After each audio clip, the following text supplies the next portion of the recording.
깎아다네 봄맞이 디즈니 공주 시리즈 두 번째 주자는 바로 인어공주. 인어공주는 월트 디즈니 피처가 개봉한 뮤지컬 판타지 애니메이션 영화로 비록 30년이라는 세월이 흘렀지만 아직까지도 디즈니 하면 떠오르는 대표 애니메이션 중 하나인데요. 안데르센의 동명의 동화를 원작으로 하고 있으며 1989년 개봉 뒤 엄청난 흥행을 이루게 되어 1970년대 침체되어 있었던 디즈니의 명성을 회복시키는 것은 물론 전 세계에 인어공주라는 캐릭터를 대중적으로 알린 대표적인 작품이죠. 그럼 지금부터 바닷속 깊이 들어가 볼까요? 와, 보기만 해도 아름다운 이곳은 바로 인어들의 왕국 아틀란티카. 마법의 삼지창을 지닌 드라이튼 왕이 다스리고 있는 왕국으로 음악을 어찌나 사랑하는지 영화 내내 피리, 하프, 우쿨렐레나 피아노 같은 악기들이 실 수 없이 나오고 몇몇 삐뚤어진 녀석들 제외하고는 웃음소리가 멈추지 않는 곳이죠. 하지만 이렇게 빛과 번쩍한 왕국치고는 병사들도 잘 보이지 않고요. 고작 상어 한 마리한테 풍비 박살 나는 것은 기본. 마법 실력이 꽝인 마녀 모르가나한테도 손쉽게 탈탈 털렸으니 이건 뭐 말 다 했죠. 그래도 바다를 다스릴 수 있는 삼지창이 있으니까 걱정은 없어 보이긴 하네요. 바로 도둑 맞아버리기. 그것도 손녀한테. 믿는 도끼에 발등을 제대로 찍혔네요. 에휴, 이건 그냥 드라이튼이 문제인데요. 속고 또 속고 마지막까지 속아버리죠. 애초에 왕국이면 벽이든 병사든 보안체계에 힘 좀 써야 되는데 불가사리고 물고기고 그냥 들락날락.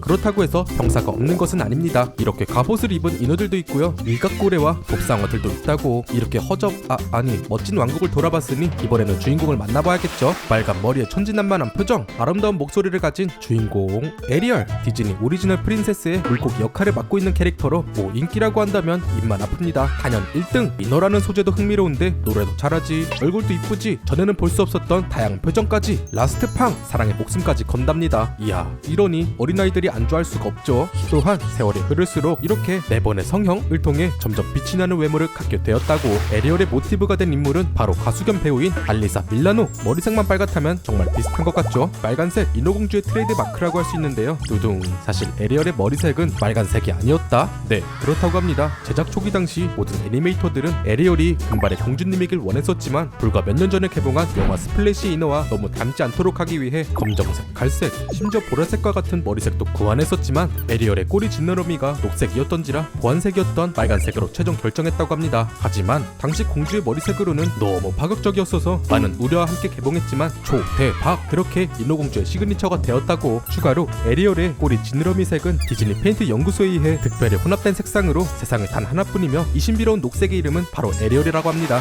드디어 등장. 디즈니의 1세대 빌런이라고 할 수 있는 우슐라. 다리는 문어, 몸은 보라색에 새빨간 립스틱까지. 이건 뭐 누가 봐도 악당의 모습인데요. 인어공주 원작에서는 딱히 나쁜 캐릭터가 아니었고요. 우슐라라고 부르지도 않았고 단순히 바다의 마녀로 알려졌으며 스토리 전개에 중립적인 역할을 했었다고 하죠. 그저 바다마녀는 인어공주가 왕자와 함께하고 싶은 꿈을 이루도록 도왔을 뿐. 우슐라의 모티브는 유명한 드래그 퀸인 디바인을 기반으로 제작되었으며 퀸 디바인의 당당하고 화려한 모습을 잘 표현했었다고 합니다.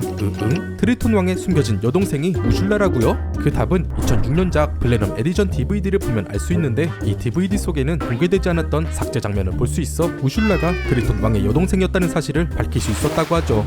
이게 우슐라? 이 모습은 조기 제작 당시의 모습으로 지금의 문어 같은 비주얼이 아닌 가시가 많은 물고기나 갑각류의 모습으로 그려졌었다고 합니다. 이 모습은 좀 별로네요. 분위기를 바꿔서 이번에는 바닷속 친구들을 알아볼까요? 먼저 세바스찬. 트라이튼 왕에게 굉장한 신뢰를 받고 있는 신하로 왕의 비서이자 실력 있는 왕실 작곡가이며 음악을 사랑하는 등장인물이죠. 이 노래 모르는 사람은 없겠죠. 저 바다미 아무도 우릴 잡거나 놀려대진 않아.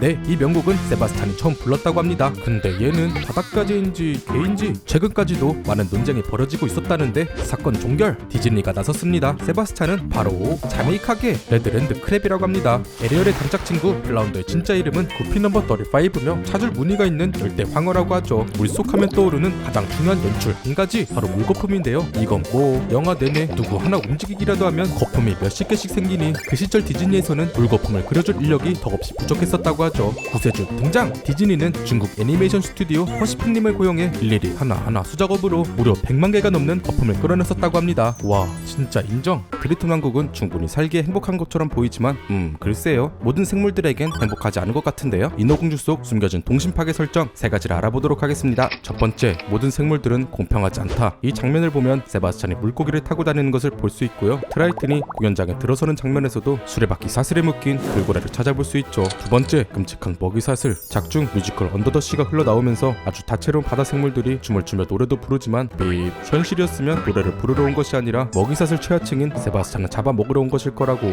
세 번째, 에리얼의 두 얼굴. 만약 당신이 에리얼의 의상에 관심을 가져본 적이 있다면 분명 보라색의 조개껍질을 입은 모습을 보았겠지만 영화 초반 에리얼과 세바스찬 그리고 대합 쪽의 친구들이 다같이 모여 노래하는 것을 찾아볼 수 있죠.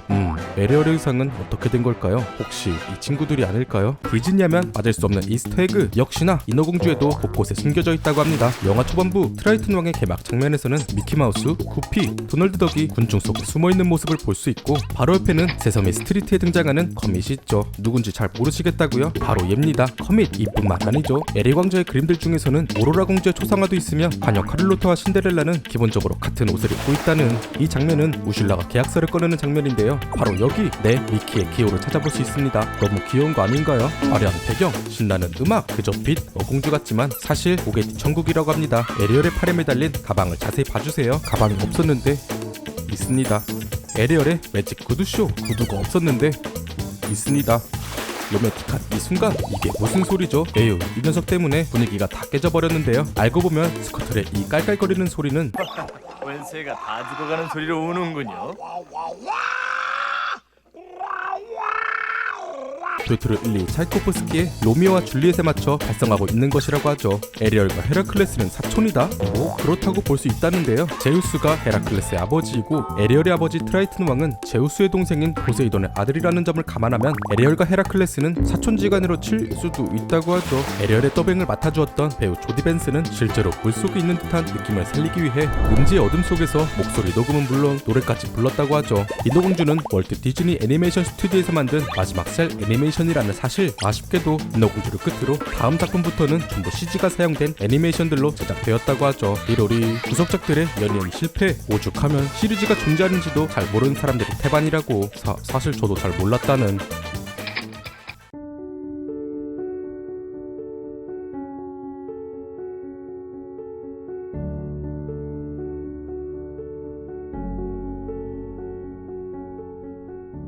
사실 너무 오래전 작품이라 저는 영상을 만들게 되면서 처음 감상하게 되었는데요. 역시 갓즈니 안 보신 분들은 꼭 보시는 것을 추천드립니다.